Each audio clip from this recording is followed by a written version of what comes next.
Hello everybody and welcome back to The Shining and welcome to Battle of the Sequels, Candyman 2 and Candyman 3. Now the reason I'm doing the sequels is because I've already done a video on the original Candyman, and so I'm waiting so that way I can do a video on the new Candyman that comes out later this year. So before that movie drops, I think it would be a good idea to cover the sequels. Say my name, say my name.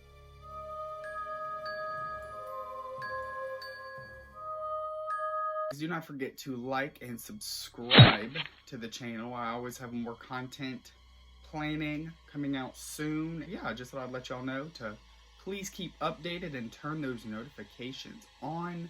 Well, now that we got the, business side of it out of the way, let's talk about scary movies now. So, Candyman is overall one of my favorite franchises, period, because I think Tony Todd is dope, and I just overall really love the story of Candyman. That, and I'm a little biased because I really do enjoy Clive Barker. Now, moving on from that, the sequels are nothing like the original, so go ahead and just scrap that out of your head. So, they are 100% their own story, in a way, and they are completely different. First, we're going to look at the direct sequel, which is Candyman 2, Farewell to the Flesh. This film takes place in New Orleans, and it is focused heavily on Candyman's bloodline, his family, which I think was a really, really cool twist to the story. I think that was the perfect way to handle the sequel to Candyman, was to focus on the backstory and his bloodline. So, as soon as I started watching the movie, I was like, alrighty.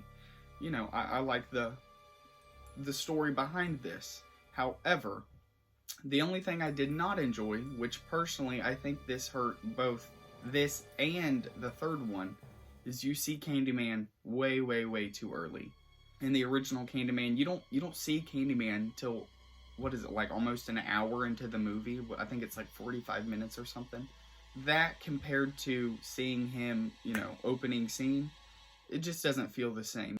That's the only thing personally that really bothered me with the sequel, was just that they showed Candyman really early and you saw kind of a lot of him. It is loosely based off of Annie, who is her family is related to Candyman. She doesn't know this yet because she is trying to, figure out who murdered her father, which was the Candyman. However, none of the authorities believe them, obviously, but all of the locals are like, yeah, it's the Candyman. Which really bothers me, because if you have a whole community saying, hey, like, this is happening, and just everyone is just like, what? Just completely oblivious, that really gets on my nerves, and that's part of the reason why I think they should not have shown Candyman so early. Because then you just have a whole movie of people saying, oh, it's the Candyman, and then another group of people just playing dumb and not seeing the thing. So it was just, that always gets on my nerves anyway, but in this movie specifically, I just felt like it lasted a lot longer than it needed to. We didn't need that whole cat and mouse the entire time. I did, however, really enjoy how vicious Candyman was in the sequel. He is way more vicious than he was in the first.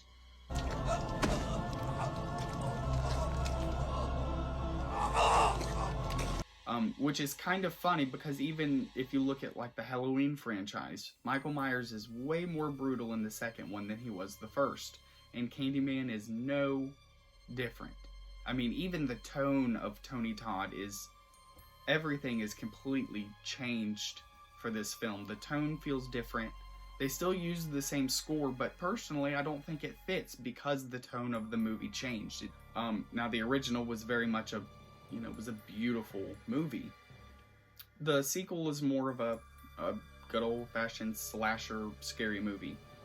I just don't think the story held up as much as we needed it to. I think that the twist of having the family was cool. It just didn't follow through. And I mean, again, this is all based on opinion. This doesn't mean that the sequel is bad. It's just, you really cannot compare the sequel to the first one, because the first one is amazing, and the sequel is less amazing, but still okay. And I mean, that's with most sequels, so I mean, that's not really a surprise to anybody. But yeah, Candyman 2 was definitely good, definitely watch it. I just don't think that it lived up to the hype of the original. I'm hoping that the new one does, but fingers crossed. Okay, so now that we have discussed Candyman 2, we're now going to discuss Candyman 3. Now, I have a lot of issues with Candyman 3. First off, I don't know why we had to carry on the story of the second one, which is what they do. It follows Caroline, which is Annie's daughter, who she has at the end of the film, in the second one. And so now her daughter is grown up, and apparently Candyman came back. Now, mind you, they don't explain how he's back. None of this makes sense, because in the sequel, they supposedly destroyed him, or his soul, in the mirror. So I'm really trying to figure out how he's back in this one. It doesn't make much sense to me, but that's the point of a scary movie. They're not supposed to make sense. And this one does a great job at that.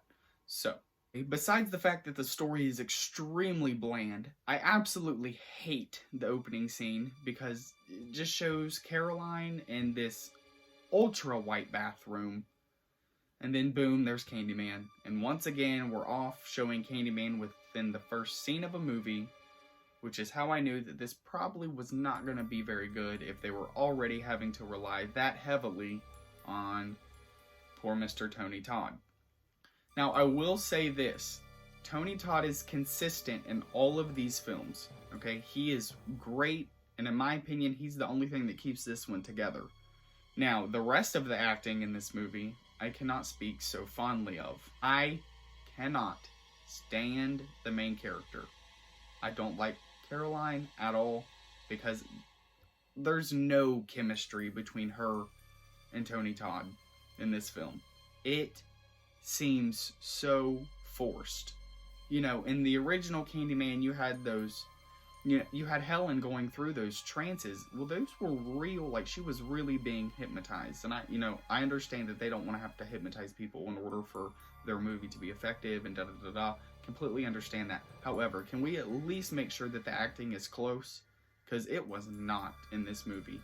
Like, just seeing her stand there and just, like, randomly start screaming, I can't deal with that. That's not realistic. Like, you took them! You took everything from me! My family! My mother! Like, no, I wouldn't be standing there. I'm leaving. I'm not going to stand there and watch somebody just get ripped open. So, I don't know. It didn't make any sense to me. I think visually, however, I really like Candyman 3 because it was on the brink of everything becoming more modern. You had CGI, and so the visual effects for films were changing. And this film tried to get on that bandwagon as well. However, the only thing that we really got was a lot of CGI bees. And I'm sorry, that's lazy. CGI bees? Come on. And they weren't realistic. They did not look good. Okay, it was just bland. The other thing that I noticed while watching these sequels is it portrays his backstory, like his death, different in each one. And this is just me being nitpicky, but I really wish they wouldn't have done that. Because especially in the second one, they dive really deep into that backstory. So why am I seeing a completely different version of that in this one? Like, we already know what his backstory was. It's just like Batman. You don't need to see his parents get killed every single time. You already know.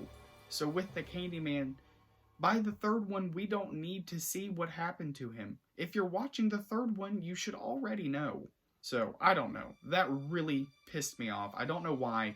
It's just really annoying. I think overall, the third one it's not terrible, but it's extremely bland to me.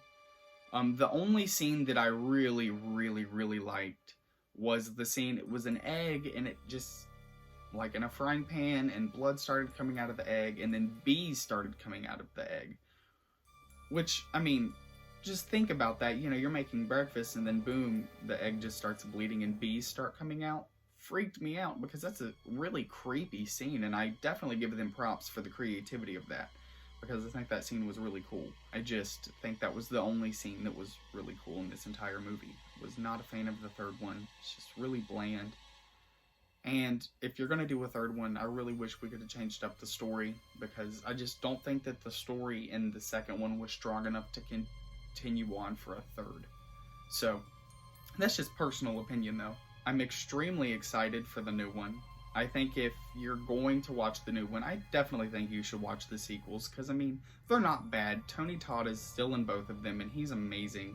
So, I mean, it's just more Candyman for you, and as long as you can, you know, get through the bad acting in the third one, they're all pretty decent movies, and I don't really have that much issue out of them.